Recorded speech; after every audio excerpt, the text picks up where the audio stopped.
So here's something to think about. What if an entire culture um, basically bought into just one single image of what a happy woman is supposed to look like? That's quite a thought.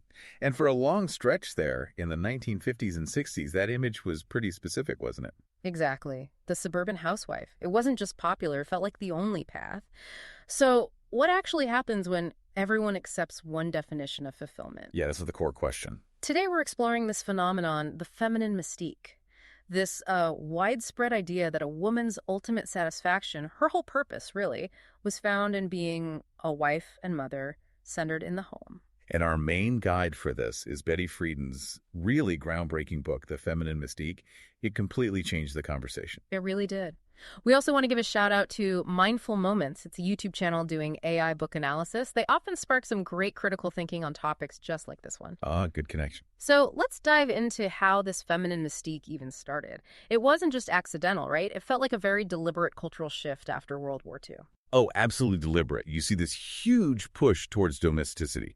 And women's magazines, they were, well, central. Just page after page of these idealized suburban housewives. Smiling pictures, perfect homes. Right. Lives totally revolving around housework, kids, family. You barely saw anything about the wider world, careers, or, other ambitions. And the pressure must have been enormous. I mean, think about that kid's dress Ed Friedan mentions.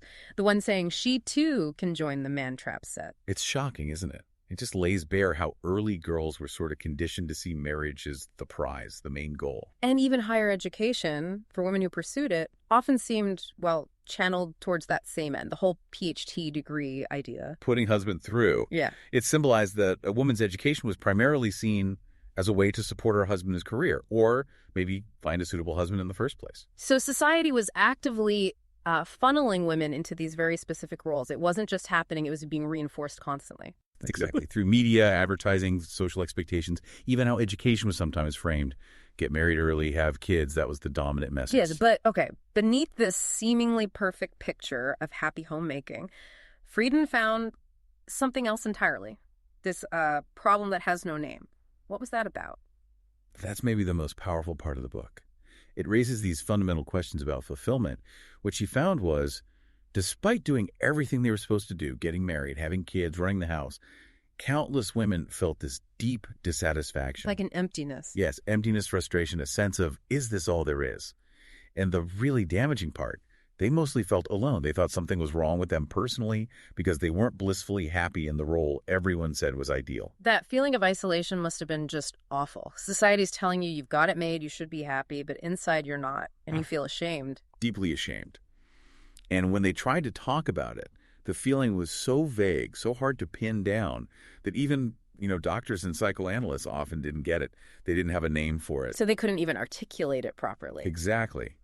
Friedan documents these heartbreaking stories, women suddenly bursting into tears for no apparent reason, or just feeling detached, or even literally running out of the house because the feeling was so overwhelming. And this was completely at odds with the message they were getting. Completely. Yeah. They should be fulfilled by cleaning, cooking, raising children. Friedan even mentions these, well, frankly, absurd suggestions floating around at the time, like maybe women would be happier, more placid if their right to vote was taken away. Wow, that really shows the disconnect. But Friedan didn't just rely on these personal stories, did she? She talked to experts, even the people who were kind of creating the mystique. Right. Her research was incredibly thorough.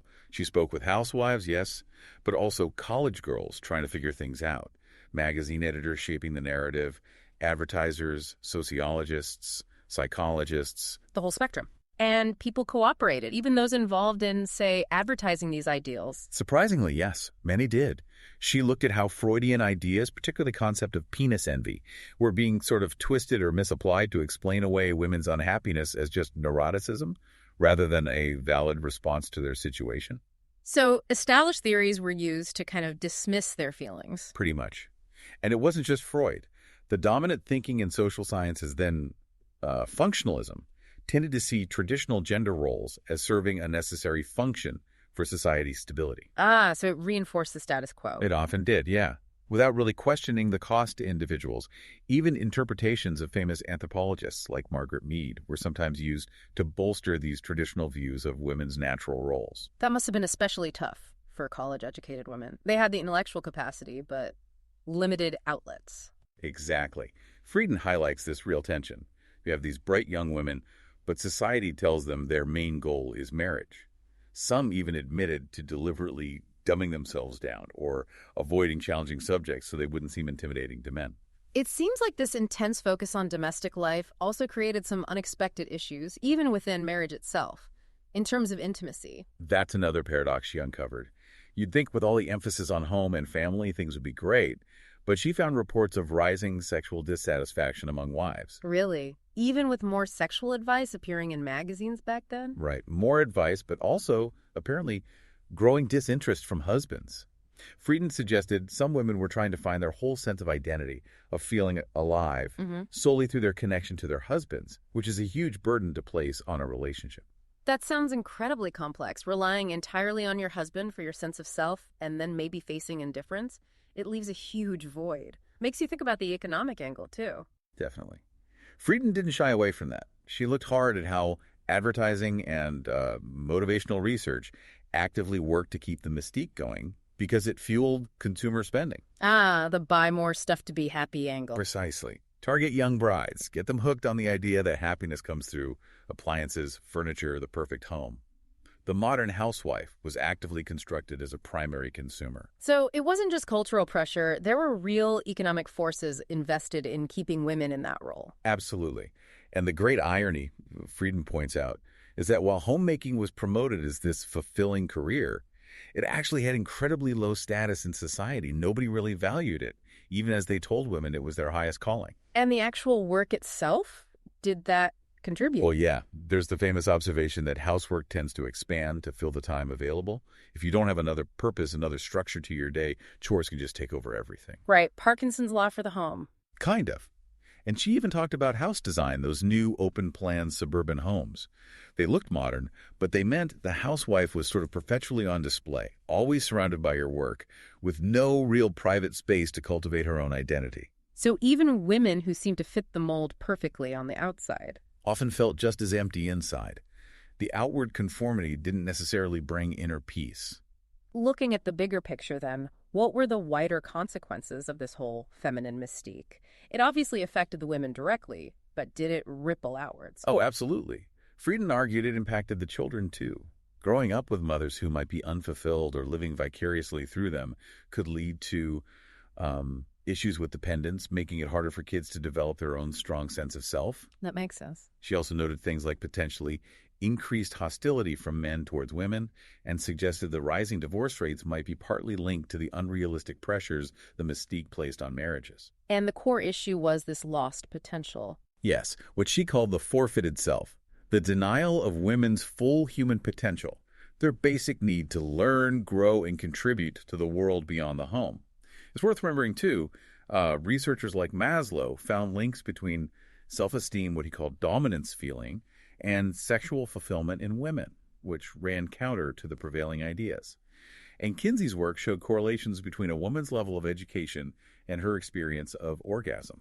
Interesting connections. We've definitely explored related ideas about societal roles and finding personal meaning in some of our other discussions here, drawing from sources covered by mindful moments in our previous explorations. Right. These themes resonate across different contexts. So if this mystique was so pervasive, what finally started to chip away at it? What led towards change? Well, Friedan provides some important historical context. She talks about the first wave of feminism, the fight for suffrage and basic rights. But she suggests that for many women born after, say, 1920, that fight felt like ancient history. Like the job was done. Kind of. Feminism was seen as something settled, and the focus shifted elsewhere. Words like feminist or career woman actually started to get negative baggage attached to them. So how did the shift happen then? It seemed to start more individually.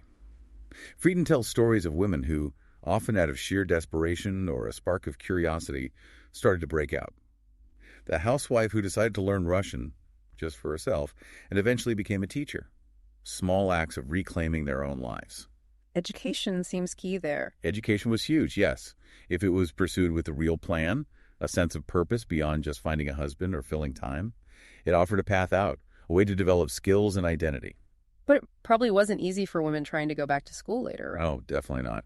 They faced huge obstacles, lack of childcare, societal disapproval, rusty study skills, universities not always welcoming. Friedan argued that real change required more than just individual effort. It needed big societal shifts. Like what kind of shifts? Things to support women's ability to participate fully, better education access, childcare, challenging discriminatory practices in employment. Her book really became a catalyst for that next wave, second wave feminism, and the renewed fight against sex discrimination. It just highlights how vital it is to question the givens in society. This has been a really fascinating look back at the power of the feminine mystique.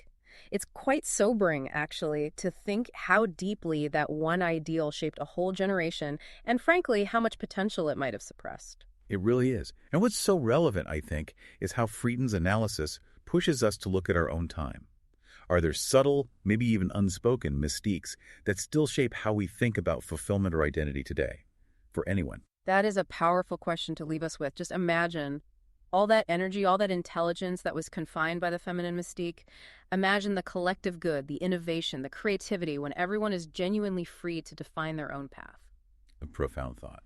Well, thank you for walking us through this incredibly important work. It was my pleasure. A crucial piece of social history. Absolutely. And to keep this conversation going, we really encourage everyone listening, subscribe so you don't miss future discussions. Share this one if it resonated with you. And if you want to go deeper, grab a copy of The Feminine Mystique. We'll put a link in the show notes. Definitely worth the read. And most importantly, keep questioning, keep thinking critically about the messages, subtle or overt, that shape our world and our choices.